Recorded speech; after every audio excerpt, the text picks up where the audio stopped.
اگلا باب ہے 18 نمبر باب، اس میں 5 آیات ہیں اور 3 احادیث ہیں. یہ باب ہے دین میں نئی بدعتیں نکالنا، نئی باتیں نکالنا، اور ایسا کرنا جو ہے وہ گمراہی ہے.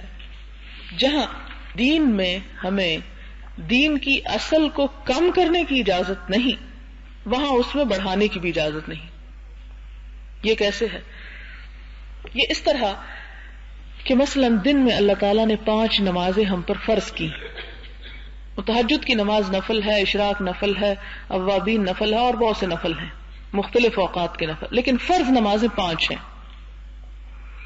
اب کسی کو یہ اختیار نہیں کہ وہ 5 کو 4 کر دے، اور کسی کو یہ اختیار بھی نہیں کہ 5 کو 6 کر دے. جتنا جرم ہے 5 کو 4 کرنے کا، اتنا ہی جرم ہے 5 کو 6 بنانے کا. کہ کوئی شخص اٹھ کے یہ کہے کہ 10 بجے کا ٹائم بڑا اچھا ٹائم ہوتا ہے، اور اس وقت میں بالکل فارغ ہوتی ہوں، اور اس وقت بہت عبادت میں دل لگتا ہے، اور دن چمک رہا ہوتا ہے، اور بڑا فریش ٹائم ہوتا ہے، تو میں آسانی کے ساتھ ایک نماز اور پڑھ سکتی ہوں. اور نفل کیا پڑھنے، میں اسے اپنے اوپر فرض کرتی ہوں، میں فرض کی نیت سے پڑھ لوں گی. تو ایسا کرنا کیا ہوگا؟ جرم قرار پائے گا، بغاوت ہوگا. ہاں، نفل کی اجازت ہے، آپ اینی ٹائم پڑھ سکتے ہیں، لیکن آپ کسی بھی نفل چیز کو فرض نہیں کر سکتے اپنے اوپر. اس کا اختیار اللہ تعالیٰ نے انبیاء کو بھی نہیں دیا.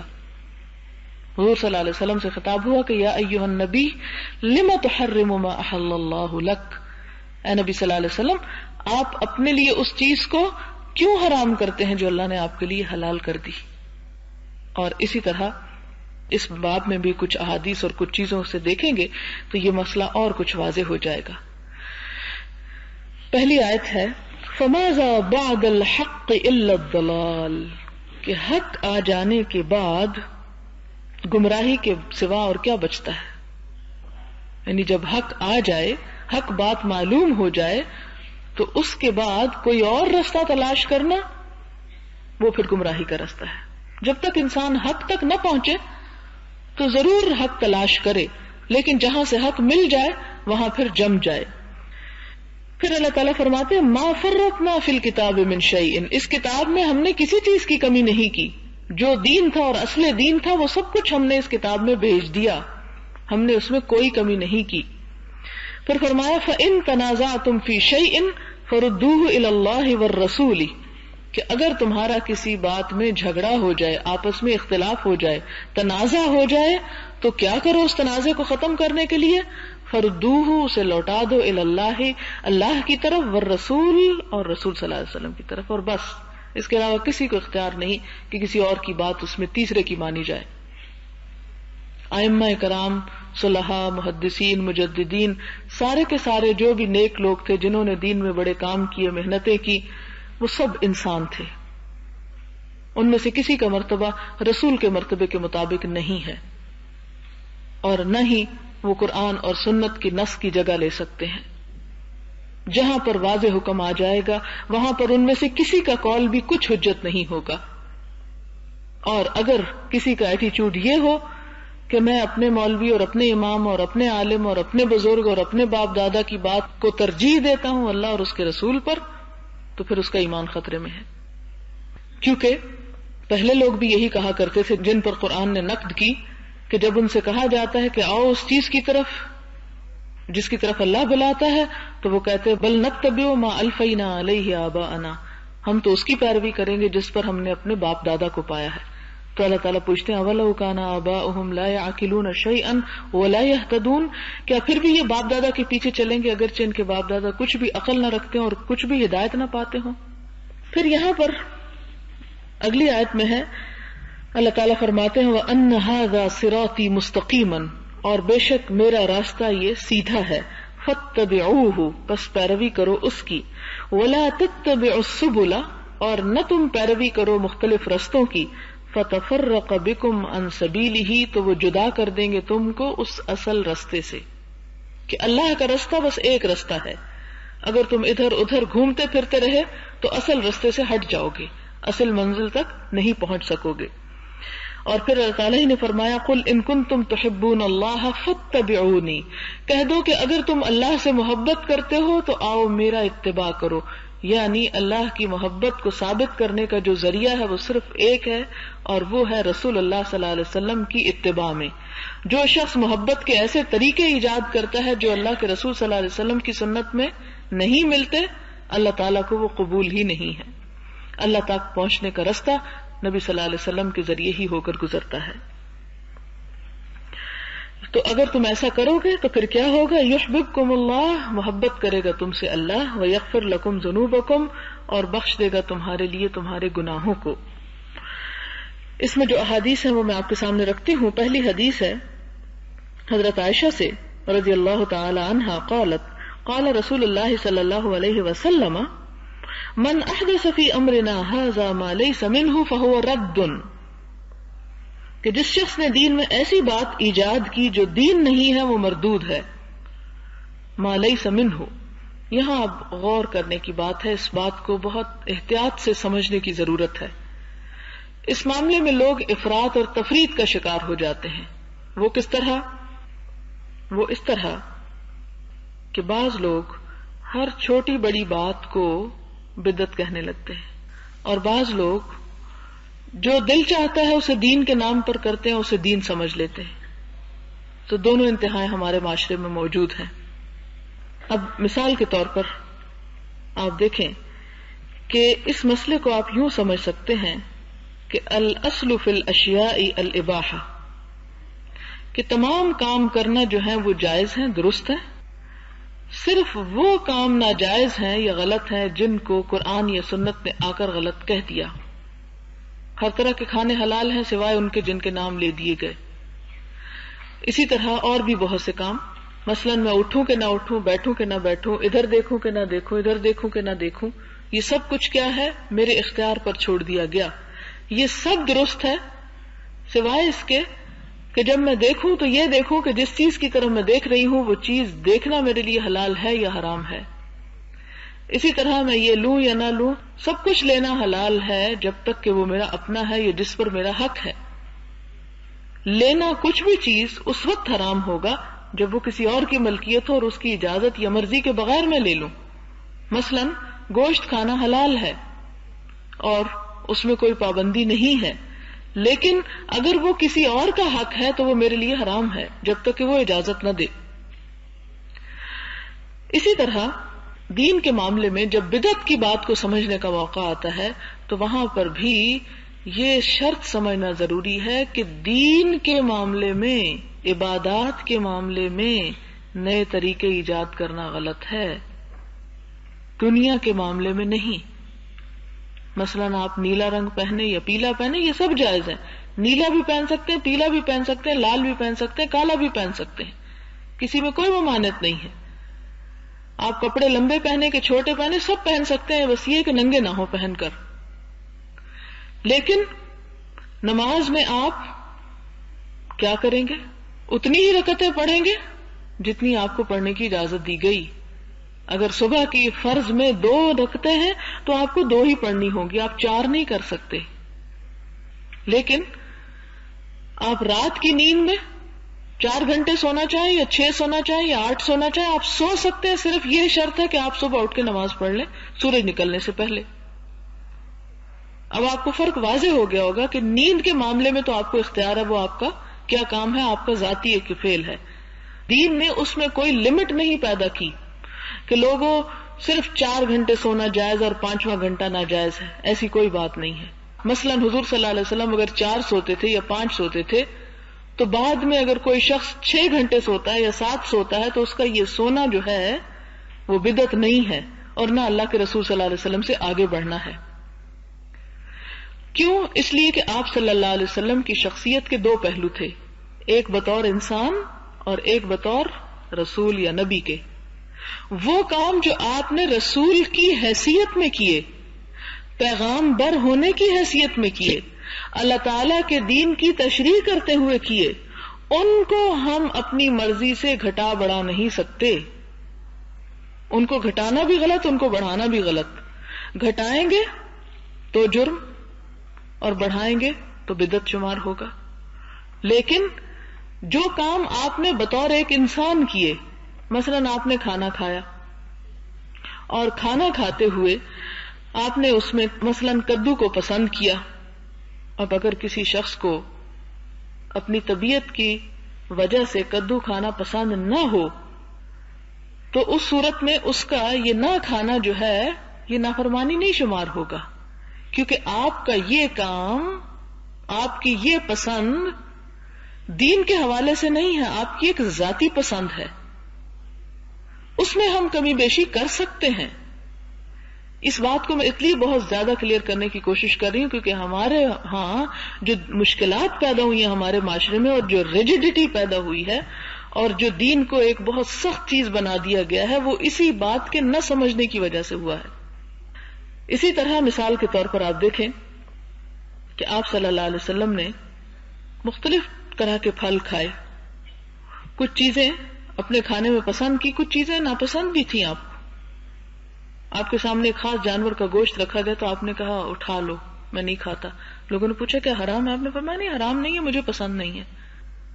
تو اس میں کیا ہے کہ انسان ہونے کی حیثیت سے آپ صلی اللہ علیہ وسلم کی پسند اور ناپسند جو ہے، اس میں اگر ہماری پسند اور ناپسند اس سے مختلف ہو جاتی ہے تو اس میں گناہ نہیں ہے. لیکن رسول ہونے کی حیثیت سے آپ صلی اللہ علیہ وسلم نے جو چیزیں ہمیں دی ہیں، جو چیزیں ہمیں سکھائی ہیں، جن چیزوں پہ چلنے کے لیے ہمیں کہا ہے، اس کو نہ ہم کم کر سکتے ہیں نہ ہم زیادہ کر سکتے ہیں. اس میں ہماری پسند ناپسند تو رہ ہی نہیں جاتی. اس کو نہ ہم بڑھا سکتے ہیں نہ ہم گھٹا سکتے ہیں. بڑھانے والے بھی مجرم، گھٹانے والے بھی مجرم. وہ چیز ناجائز ہو جاتی ہے. مثلا آپ صلی اللہ علیہ وسلم نے اپنے علاقے کے دستور کے مطابق عبایا پہنا یا تہمت باندھا یا قمیص پہنی. تو اب یہ کیا تھا؟ آپ کے علاقے کا دستور تھا. آپ نے بطور نبی وہ سب کچھ نہیں پہنا. آپ کا وہ لباس اس وقت بھی تھا جب آپ نبی نہیں تھے. اسی طرح اگر کوئی پاکستان کا رہنے والا شلوار پہن لیتا ہے تو وہ بدعت نہیں کرتا، اور کوئی اس کو یہ نہیں کہہ سکتا کہ تم ایسا کیوں کر رہے ہو، نبی صلی اللہ علیہ وسلم نے تو شلوار نہیں پہنی مثلا. اسی طرح آپ صلی اللہ علیہ وسلم نے اگر امامہ باندھا تو وہ ایک علاقے کے دستور کے مطابق ہے. اب اس کا یہ مطلب نہیں کہ ایک انگلینڈ میں رہنے والا شخص بھی لازمی طور پر امامہ باندھے یا تہمت پہنے، کیونکہ وہاں کا وہ کلچر نہیں ہے. لہذا ہمارے ہاں جب دین میں اس طرح کی سختیاں آئیں کہ نہیں کہیں بھی کوئی ہے تو لازمی طور پر اس کو یہی ڈریس پہننا پڑے گا، اور اس کو دین بنا دیا گیا، اور جس نے اس سے ذرا ادھر ادھر ہٹنے کی کوشش کی اس کے اوپر کفر کے فتوے لگ گئے. یہ دین نہیں ہے. سمجھنے کی بات یہ ہے کہ اگر آپ صلی اللہ علیہ وسلم نے فجر میں 4 رکعتیں پڑھی، 2 سنت اور 2 فرض، تو ہم اس میں 3 فرض نہیں کر سکتے، 1 نہیں کر سکتے، 4 نہیں کر سکتے. اسی طرح آپ صلی اللہ علیہ وسلم نے زندگی کے مختلف اور کاموں میں جو طرز عمل نبی کی حیثیت سے اختیار کیا، اس میں ہم آگے پیچھے ہٹ نہیں سکتے. مثلا زکوٰۃ کا نصاب آپ نے مقرر کر دیا. وراثت کی تقسیم میں وارثوں کے حصے قرآن نے اور سنت نے مقرر کر دیے، وہ ہم اپنی مرضی سے قطعاً بدل نہیں سکتے، آگے پیچھے نہیں ہو سکتے. آپ صلی اللہ علیہ وسلم نے جو احکامات اس طرح کے دیے کہ جس میں کسی کام کے کرنے کا حکم ہے یا کسی کام سے روکا گیا اور وہ آپ نے بطور نبی کیے یا ایسا کہا یا کیا، تو وہ کیا ہے؟ ہمیں ویسا ہی کرنا پڑے گا، اور ایسا کرنا سنت ہے. اب مثال کے طور پر آپ کو یاد ہوگا وہ واقعہ کہ جب مدینہ میں آپ صلی اللہ علیہ وسلم تشریف لائے تو اہل مدینہ جو تھے وہ کھجوروں کو پابند لگاتے تھے، اور شاید آپ نے اس سے روکا تو اس کے بعد فصل جو تھی وہ کم آئی. تو لوگوں نے کہا کہ اللہ کے رسول صلی اللہ علیہ وسلم آپ نے اس طرح بتایا تھا اور ہمارا یہ نقصان ہوا ہے. تو آپ نے فرمایا وہ تو میں ایک انسان بھی ہوں، اور تم اپنی دنیا کے امور مجھ سے زیادہ بہتر سمجھتے ہو. یعنی دنیا کے جہاں تک امور کا تعلق ہے اس میں مثال کے طور پر ہم ڈاکٹر بنے کہ نہ بنے، اور اگر کوئی شخص یہ کہے کہ نبی صلی اللہ علیہ وسلم تو ڈاکٹر نہیں تھے، ہم کیسے بن سکتے ہیں، تو یہ بات غلط ہوگی. دیکھنا یہ ہے کہ کیا آپ نے لوگوں کے علاج کرنے کو منع فرمایا یا اس کو برا سمجھا؟ نہیں، برا نہیں سمجھا، کہیں نہیں منع. تو پھر اصول کیا ہوا؟ الاصل فی الاشیاء الاباحہ. کہ ہر چیز کی اصل اور بنیاد کیا ہے؟ جائز ہے، کرو کرو کرو. ڈاکٹر بھی بنو، انجینئر بھی بنو، سائنٹسٹ بھی بنو، جو کچھ بن سکتے ہو بنو. صرف وہ نہیں، چور نہیں بن سکتے، ڈاکو نہیں بن سکتے، کچھ اور نہیں بن سکتے. کیا؟ جس کے بارے میں آپ صلی اللہ علیہ وسلم نے منع فرما دیا کہ یہ نہیں کر سکتے تم. تو اسی طرح مثال کے طور پر نماز کے آپ نے طریقے بتا دیے کہ آپ کھڑے ہوں گے، کھڑے ہو کر یہ پڑھنا ہے، رکوع میں یہ پڑھنا ہے، پھر کھڑے ہو کر یہ پڑھنا ہے، پھر سجدے میں یہ پڑھنا ہے، پھر 2 سجدوں کے درمیان یہ پڑھنا ہے، پھر سلام پھیرتے ہوئے یہ پڑھنا ہے.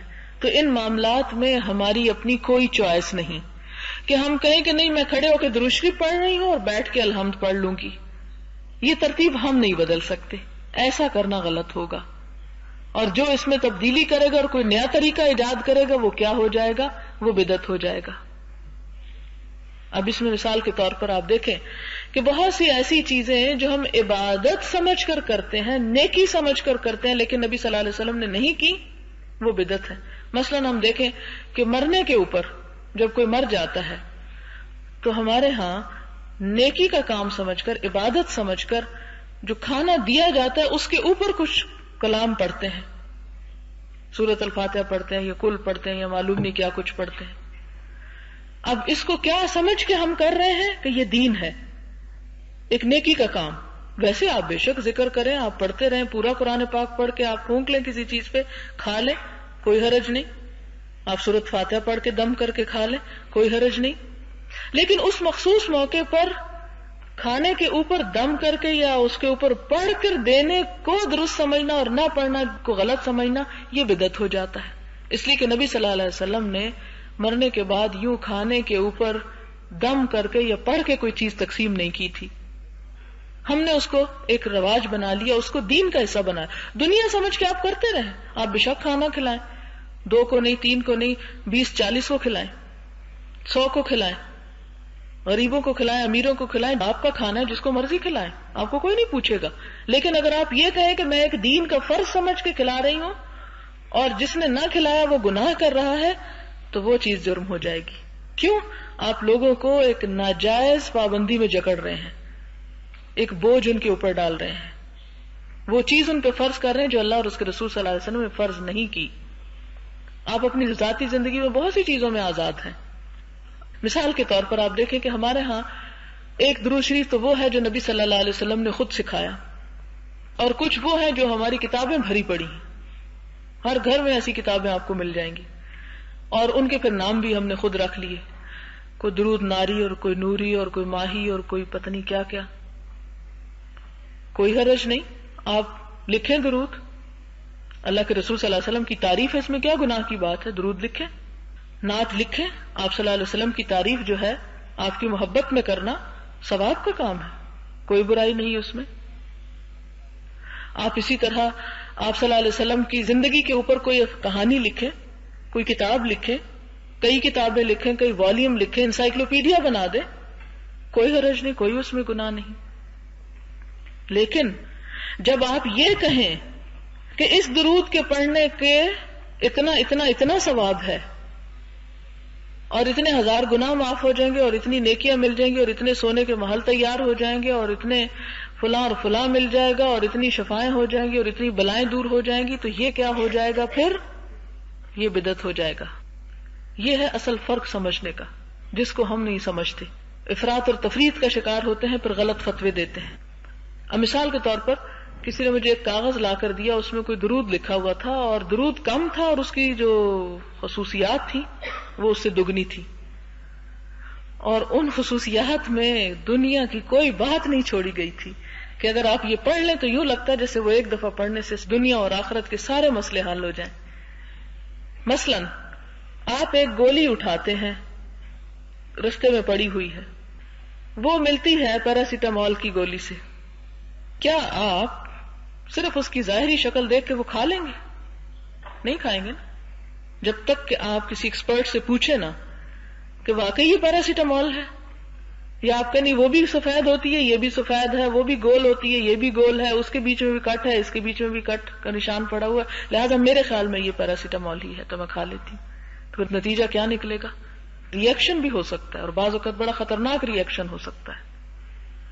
اسی طرح ہر سنی سنائی بات، حضور صلی اللہ علیہ وسلم نے تو یہ فرمایا تھا کہ کسی شخص کے جھوٹا ہونے کے لیے یہ بات کافی کہ وہ ہر سنی سنی بات کو یقین کر لے جب تک اس کے پیچھے کوئی دلیل نہ ہو، کوئی ریفرنس نہ ہو. ان کے وہ جو لکھے ہوئے ہیں کہ جبریل آئے اور انہوں نے دیا اور بتایا، اور بعض تو حیرت ہوتی ہے کہ کئی اردو کے لفظ ایسے درودوں کے اندر عربی بنا کے ڈالے ہوئے ہیں جن کی عربی میں اصل ہی کوئی نہیں سرے سے، اور ان کو قرآن پاک پڑھنے پہ اتنا یقین کوئی نہیں ہے ہمارا جتنا ان کو پڑھنے پہ یقین ہے. قرآن نہ پڑھے کوئی حرج نہیں، کوئی فرق نہیں پڑتا، وہ نہ پڑھے دن نہیں گزرتا، وہم آنے لگتے ہیں کہ پتہ نہیں کیا آفت ٹوٹ پڑے گی. ان پہ ہمارا یقین پختہ ہے اگرچہ اس کے پیچھے کوئی دلیل نہ ہو، اور دلیل صرف یہ نہیں کہ وہ اس کے اوپر چند اگر باتیں لکھی وداؤٹ ریفرنس، نہ کسی کتاب کا ریفرنس ہوگا. مثال کے طور پر یہاں جو میں آپ کو بات بتاتی ہوں اس میں آپ کو یہ کہتی ہوں یہ ابو ہریرہ سے روایت ہے، یہ بخاری کی روایت ہے، یہ مسلم کی روایت ہے.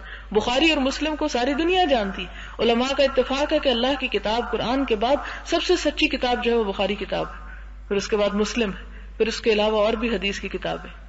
تو یہ دنیا کے معاملے میں ہم مثال کے طور پر ایک چھوٹی سی کپڑا خریدنے جاتے ہیں تو مہر کو گھسا گھسا کے دیکھتے ہیں، یہ لکھا ہوتا ہے میڈ ان جاپان، جاپانی تو نہیں اترتی، یہ تو لگتا ہے کوئی اور ہے، اتر رہی، نکلی ہے، جعلی ہے. ایک کپڑا خریدنے کے معاملے میں ہماری نظر اور ہمارے عقل اتنا کام کرتی ہے، دین کے معاملے میں ہم نے اپنی عقل کو بند کر دیا ہے.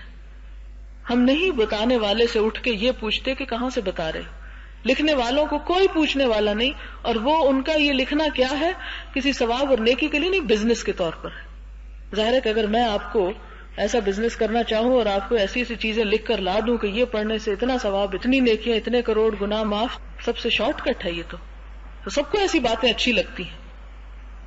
تو جن کے دل میں خدا کا خوف نہ ہو اور وہ جھوٹ کے ذریعے لوگوں کو گمراہ کرے. بنی اسرائیل کے علماء کیوں قرآن بار بار پکڑتا ہے انہیں کہ وہ اللہ کی آیات کو تھوڑے پیسوں کے عوض بیچ ڈالتے ہیں، اللہ کی آیات کو تھوڑے پیسوں کے عوض بیچ ڈالتے ہیں. یہی کام ہمارے علماء تو ان کو نہیں ہمیں کہنا چاہیے کیونکہ اس میں علماء کی توہین ہے. ایسے لوگوں نے، ایسے چھاپنے والوں نے کہ جنہوں نے ان کو بیچ کر عام کرنا چاہا اور اس سے دنیا کے فائدے کمانے چاہے، انہوں نے ایسی چیزیں عام کر دی. اس کا نتیجہ کیا ہوا؟ لوگوں نے وہ پکڑ لی، لوگ ان سے چپک گئے، قرآن، سنت، حدیث سب کچھ پیچھے چلا گیا. آپ دیکھیں کہ ہماری کتابیں پھر کنہوں نے پڑھی؟ غیر مسلموں نے پڑھی. حدیث کی کتاب ہے، شاید پہلے میں نے آپ سے ذکر کیا تھا، مسند احمد بن حنبل کی کتاب ہے مسند احمد، جس کا حوالہ کئی دفعہ میں دیتی ہوں. 30,000 حدیثیں اس میں جمع ہیں. مارگولیت ایک اورینٹلسٹ ہے، اس نے 2 بار یہ کتاب پڑھی ہے. آپ میں سے کسی نے کتنی بار پڑھی ہے؟ یہ شاید دیکھی بھی نہ ہو. تو ہم نے کیا کیا؟ وہ درود ماہی اور لکھی اور تاج کے ساتھ چپک گئے. ٹھیک ہے، حضور صلی اللہ علیہ وسلم کی تعریف میں جو بھی الفاظ ہیں وہ کوئی بھی کرے ہمیں قدر ہے، ایون کو غیر مسلم بھی کرے. آپ کے شاید علم میں ہو یہ بات کہ حضور صلی اللہ علیہ وسلم کی بہت سی نعتیں اور آپ کے لیے بہت ہی تعریف اور مدح کے کلمات بڑے خوبصورت انداز میں غیر مسلموں نے بھی کہے. کتابیں ہیں ان کی آپ صلی اللہ علیہ وسلم کی تعریف میں، قابل قدر باتیں ہیں کہ ہمارے نبی کی بات ہے، ہمیں محبت ہے اپنے نبی صلی اللہ علیہ وسلم سے، تو ان کے لیے جو بھی کوئی اچھے الفاظ کہے گا اس کے لیے بھی ہمارے دل میں قدر ہوگی، اس کو بھی ہم اپریشیٹ کریں گے. لیکن جو یہ کہے گا کہ میں نے یہ جو لکھا ہے اس پر اتنے کروڑ نیکیاں آپ کو ملیں گی اگر آپ پڑھ لیں، تو اس سے ہمیں بیر ہوگا، اس کو نہیں چھوڑیں گے ہم پھر کہ تم یہ دین کو بنانے والے کہاں سے آگے اور یہ فتویٰ دینے والے کہاں سے آگے کہ اس کام کے کرنے کا اتنا ثواب اور اس کے اتنا کیا اللہ کے رسول صلی اللہ علیہ وسلم بھول گئے تھے بتانا. اللہ تعالیٰ تو یہ قرآن پاک میں فرماتے ہیں ما فرطنا فی الکتاب من شیء، ہم نے کتاب میں اپنے دین میں کسی قسم کی کوئی کمی نہیں کی کہ ہم کچھ بتانا بھول گئے. تو یہ لوگ کہاں سے آگے 1400 سال کے بعد کہ جو کسی بھی چیز کے ساتھ نئے نئے فتوے اور نئے نئے اجر اور ثواب اور نیکیاں بتانے اور بشارتیں دینے کے لیے پیدا ہو گئے.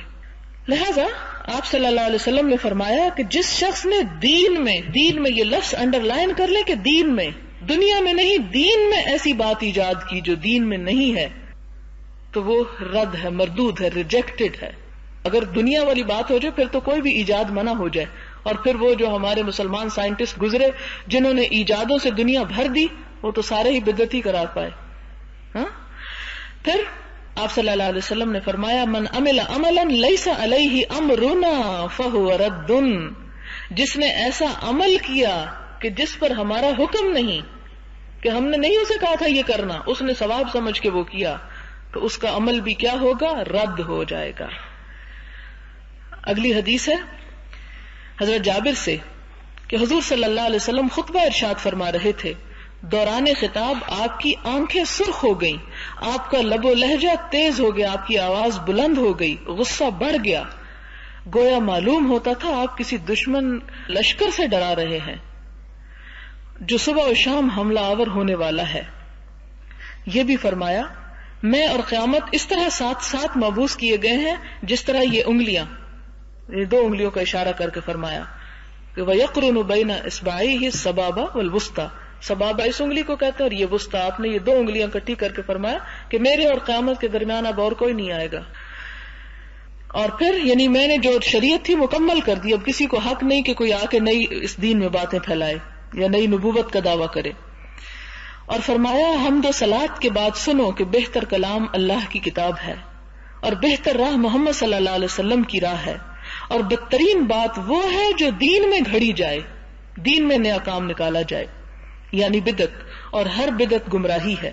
پھر ارشاد فرماتے، میں ہر مسلمان کے لیے اسے آپ سے بھی زیادہ اولا ہوں، قریب ہوں، یعنی کسی بھی اور سے زیادہ اس کے قریب ہوں۔ جو مال چھوڑ جائے وہ اس کے اہل و عیال کا ہے، اور اگر قرض یا لاوارث اولاد چھوڑ جائیں تو میں ان کا کفیل ہوں۔ اس حدیث کا مطلب یہ ہے، یعنی یہ طویل حدیث ہے جس میں سے اصل میں یہ ٹکڑا جو یہاں پر لکھا گیا اس کا مطلب یہ آپ صلی اللہ علیہ وسلم نے جو فرمایا کہ شر الامور محدثاتها وکل بدعۃ ضلالہ، کہ سب سے بدترین کام وہ ہے جو دین میں نئے سرے سے گھڑ لیے جائیں۔ اور ایک اور جگہ پر آتا ہے کل محدثۃ بدعہ، ہر دین میں نئی نکالی ہوئی بات بدعت، وکل بدعۃ ضلالہ، ہر بدعت گمراہی، وکل ضلالۃ فی النار، اور ہر گمراہی کا انجام آگ ہے۔ لہذا ہمیں آنکھیں کھولنے کی اور ہوش و حواس میں رہ کر دین کو سیکھنے اور سمجھنے کی ضرورت ہے۔ اس لیے کہ اگر کوئی شخص یہ کہے کہ لوگوں آؤ میں تمہیں گمراہ کروں، تو کوئی اس کے پیچھے نہیں چلے گا، کوئی اس کی بات نہیں سنے گا، کوئی اس پہ کان نہیں دھرے گا۔ تو گمراہ کرنے والے بھی کہاں سے رستہ لیتے ہیں، کس کا سہارا لیتے ہیں؟ وہ بھی دین ہی کا سہارا لیتے ہیں۔ پھر اصل دین سے تو گمراہ نہیں کر سکتے، تو کس سے کرتے ہیں؟ اسی قسم کی نئی نکالی ہوئی باتوں سے اور فتنوں سے اور غلط تعویلوں سے۔ تو اللہ تعالی ہمیں ان سے بچا لے۔ تو آج کی سوچ میں صرف آپ کو یہ دیتی ہوں کہ آپ اپنے ارد گرد اپنی عبادات، ہر وہ کام جسے آپ دین سمجھ کے کرنے لگے، رک کر ٹھہر کر سوچیں، سمجھیں اور اپنے آپ سے پوچھیں اس کی کیا دلیل ہے، میں یہ کیوں کر رہی ہوں، کیا واقعی اس کے کرنے پر نیکی ہے یا نہیں؟ اور اگر نہیں پتا تو پتا ہونا چاہیے۔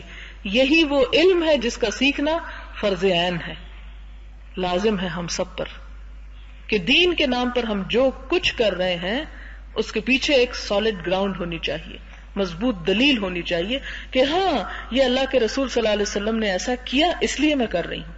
کوئی کام بھی اندھے بہرے بن کے نہیں کرنا، اور پھر انشاءاللہ اس طرح ہدایت کا رستہ انسان کو ملتا ہے، اور باقی سب کچھ جو بیکار ہوتا ہے وہ جھڑ جاتا ہے۔ لیکن اگر ہم نے دین کو دوسروں کے حوالے کر دیا، جو چاہیں ہمیں بتا کے گھر چلے جائیں، تو پھر ہمارے بھٹکنے میں کوئی کسر نہیں رہے گی۔ ذکر سے تو آپ صلی اللہ علیہ وسلم نے منع نہیں کیا، قرآن پڑھنے سے بھی منع نہیں کیا، آپ قرآن پڑھیں، آپ ذکر کریں، آپ جو کریں، لیکن یہ جو نمبر آپ فکس کرتے ہیں کہ اتنا کریں گے تو یہ ملے گا، یہ ٹھیک نہیں۔ جہاں پر نمبر آپ نے خود مقرر کیا وہ ٹھیک ہے۔ ان چیزوں نے ہماری روح نکال دی۔ نعت پڑھنا بھی کوئی بری بات نہیں، آپ صلی اللہ علیہ وسلم کا ذکر کرنا بھی کوئی بری بات نہیں، لیکن یہ ساتھ سوچ لینا کہ اس طرح کرنے سے اتنا ثواب ہے اور اتنے گناہوں کی معافی ہے اور ایسا ہے، یہ باتیں درست نہیں۔ یا اس کا ایک خاص پیٹرن مقرر کر لینا، اس سے ہٹ کے نہیں کرنا۔ اب دیکھیں نماز میں بھی درود شریف تو ہم کہاں پڑھتے ہیں؟ بیٹھ کے ہی پڑھتے ہیں نا۔ تو ہم واجب کر لیں، اور اس میں تو آپ نے سنے ہوں گے وہ شعر کہ جو بے ادب وہ محفل سے نکل جائے، اور مطلب دوسرے کو برداشت بھی نہیں کرتے، پھر تو ہر ایک بے ادب ہے کہ بیٹھ کے نماز میں درود شریف پڑھتا ہے، اگر ادب کا معیار صرف کھڑے ہونا ہے۔ حالانکہ حدیث واضح ہے حضرت انس کی کہ ہم سے زیادہ حضور صلی اللہ علیہ وسلم کو کوئی پیار نہیں کرتا تھا، لیکن جب آپ آتے ہم اٹھتے نہیں تھے، کیونکہ ہمیں پتا تھا کہ آپ کو ہمارا اٹھنا پسند نہیں ہے۔ آپ صلی اللہ علیہ وسلم اپنے لیے اٹھنا لوگوں کا پسند نہیں فرماتے تھے، تو ہم نے وہ کام واجب کر لیا اپنے اوپر جو کہ آپ کو ناپسند تھا. جتنے بھی ہم کام کرتے ہیں اس کے پیچھے دلیل ہونی چاہیے. آپ صلی اللہ علیہ وسلم نے احترام کا معیار یہ قائم کیا تو ہمیں بھی وہی رکھنا چاہیے. اور اگر آپ نے یہ نہیں کیا کچھ اور، یا جو لوگ اس کو قائم رکھنا چاہتے ہیں وہ بھی ضرور رکھیں، لیکن دلیل کے ساتھ کہ ہاں واقعی اللہ کے رسول صلی اللہ علیہ وسلم کے احترام میں سب لوگ اٹھا کرتے تھے. یا یہ کہ آپ صلی اللہ علیہ وسلم پر درود شریف جو ہے وہ کھڑے ہو کر ہی پڑھنا زیادہ ضروری ہے، کیونکہ اس کی دلیل یہ کہ نماز میں بھی کھڑے ہو کے پڑھا جاتا ہے. تو یہ تو دلیل نہیں ہے نا، ایسا نہیں ہے. پھر ہم وہ باتیں کیوں واجب کر لیتے ہیں اپنے اوپر، کیوں سختی کرتے ہیں اپنے اوپر، اور کیوں صرف اسی مہینے میں وہ کام کرتے ہیں، اور کیوں صرف ایک خاص برے صغیر کے پیٹرن پر ہی کرتے ہیں. عرب دنیا میں تو اس طرح یہ کام کرنے کا کوئی رواج نہیں جس کو ہم نے اپنے اوپر فرض کر لیا.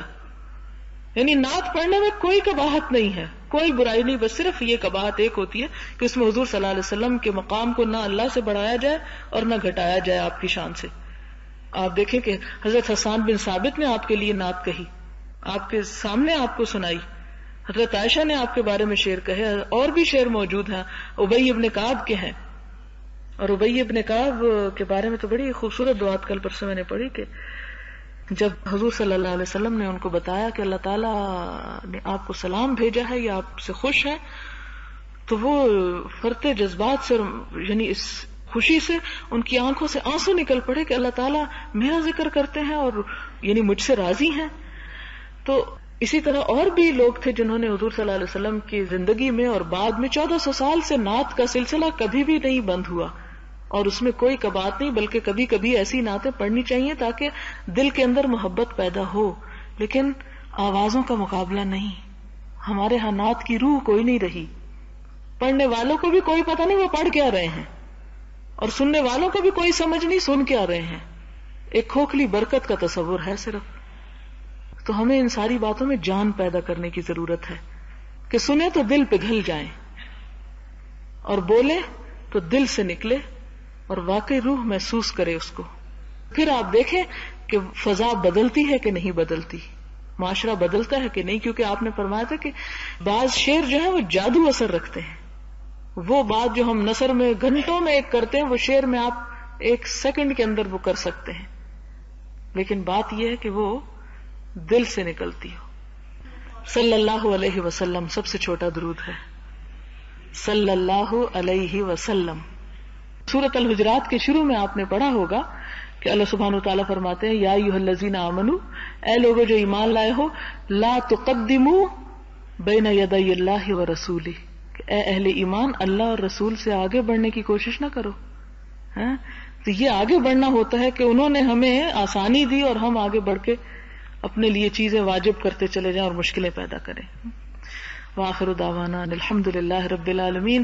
سبحانک اللہم وبحمدک، نشہد ان لا الہ الا انت، نستغفرک ونتوب الیک. والسلام علیکم ورحمۃ اللہ وبرکاتہ.